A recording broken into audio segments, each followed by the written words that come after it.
Selamat datang lagi di sesi bedah mendalam kita.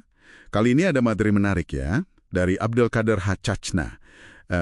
Ini tentang usulan sistem keuangan global baru yang kedengarannya radikal banget. Betul, namanya Manzumat Al-Alamin Al-Maliyah.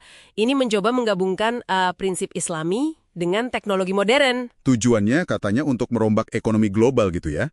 Misi kita kali ini ya seperti biasa, membongkar ide unik dan ambisius ini bareng-bareng. Iya, dan sumbernya ini nggak main-main menggambarkannya. Bukan cuma inovasi katanya, tapi pengaturan ulang pabrik buat ekonomi dunia. Wow, factory reset ya. Semacam itu. Tawarannya juga gede banget. Solusi fundamental buat inflasi, terus bunga atau riba, kemiskinan. Bahkan disebut bisa bikin negara kayak Qatar melampaui visi 2030-nya ya, jadi pusat keuangan baru. Itu potensinya menurut proposal ini. Oke. Ini konsepnya gila sekaligus menarik ya. Coba kita kupas intinya. Jadi ada mata uang digital baru. Ya, namanya mata uang gram emas digital 18 karat. Oke, nilainya berarti dipatok ke emas 18 karat. Betul. Nah, uniknya, penggunaannya itu mirip pulsa ponsel, lewat kartu SIM. Oh, jadi bukan lewat internet? Bukan, justru itu, dia mau bypass internet buat transaksi global, telepon, atau internetan juga. Terus klaimnya gimana? Kok bisa bebas inflasi, bebas bunga? Nah, klaimnya karena nilai mata uang ini melekat langsung ke emas fisiknya. Beda sama uang fiat yang nilainya kan berdasarkan kepercayaan aja. Oke. Jadi value-nya inherent gitu ya? Betul. Makanya dibilang bebas inflasi dan bunga. Dan katanya nggak perlu mining atau blockchain juga. Wah, ini beda banget sama kripto ya. Tapi transaksi global tanpa internet sama sekali. Gimana soal keamanannya? Nah, disitulah teknologi kartu SIM, kayak telepon satelit Turaya gitu, disebut berperan. Jadi mencoba melewati infrastruktur bank dan internet yang biasa kita pakai. Jadi ini salah satu insight kuncinya ya, mendefinisikan ulang cara transaksi dan keamanannya. Persis. Dan kedepannya ini dirancang buat jadi mata uang waktu digital. Mata uang waktu digital, gimana lagi tuh? Jadi nilainya nanti dihitung dengan cara membagi nisab zakat. Nisab zakat itu standar kekayaan minimum dalam Islam kan ya? Yang 85 gram emas itu. Iya, 85 gram emas, 18 karat. Nah, jumlah itu dibagi dengan jumlah jam dalam setahun hijriah. Sebentar, setahun hijriah yang mana nih? Kan ada perbedaan perhitungan. Nah, proposal ini pakai hitungan spesifik, 348 hari. Katanya berdasarkan metode penyatuan Rukyatul Hilal Global. Wah, detail banget ya. Jadi nilai uangnya diikat langsung ke waktu. Itu gimana persisnya? Dan apa artinya buat kita atau buat negara?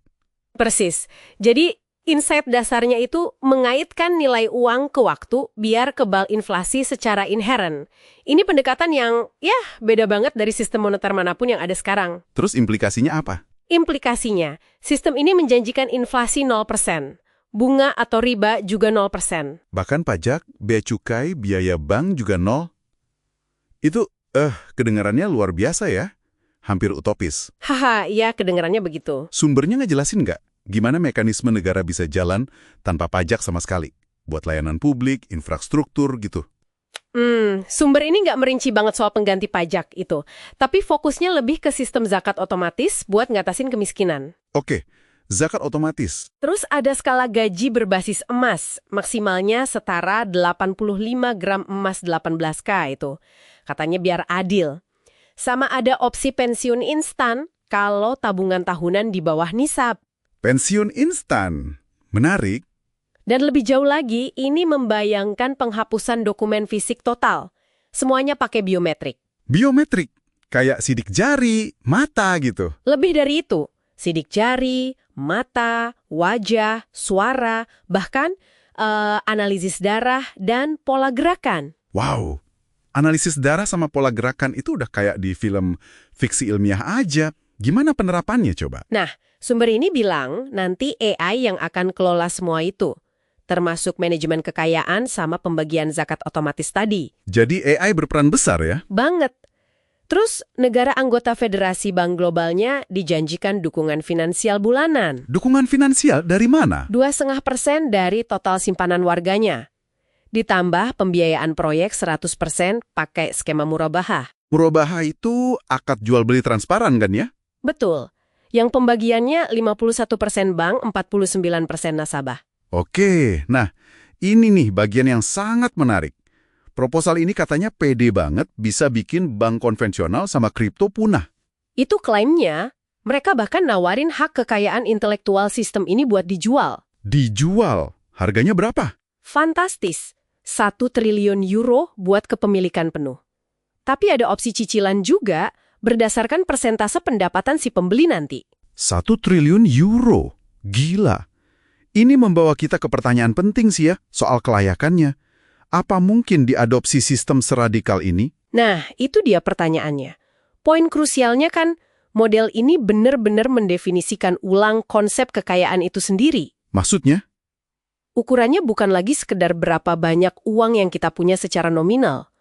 Tapi, apakah kita sudah mencapai batas nisab zakat itu, yang 85 gram emas 18K? Oh, jadi patokannya nisab ya, bukan jumlah uangnya. Betul, ini pergeseran paradigma yang fundamental banget. Oke, jadi kita baru aja menggali konsep keuangan yang ya sangat nggak biasa ya dari sumber ini, campuran antara keyakinan, teknologi canggih, emas, bahkan waktu. Dengan cita-cita yang tinggi banget, 0 inflasi dan 0 kemiskinan global. Benar-benar ambisius. Nah, sebagai penutup nih, ada satu pemikiran buat Anda renungkan lebih dalam. Apa tuh? Sistem ini kan mengaitkan perhitungan nilai mata uangnya pada interpretasi spesifik tahun Hijriah, yang 348 hari itu, terus pakai Ruqyatul Hilal terpadu global, bahkan merujuk pembagian waktu zaman Nabi Nuh. Iya, spesifik banget ya kaitannya. Pertanyaannya, kalau sistem ini diadopsi secara global, gimana ya dampak pengaitan mata uang pada interpretasi historis atau religius yang sebegitu spesifiknya terhadap penerimaan universal dan kepraktisannya di dunia nyata? Pertanyaan bagus itu. Mengaitkan sistem keuangan global dengan interpretasi sejarah atau agama yang sangat spesifik. Pasti akan menimbulkan perdebatan soal penerimaan dan kepraktisannya kan? Sesuatu untuk kita pikirkan bersama.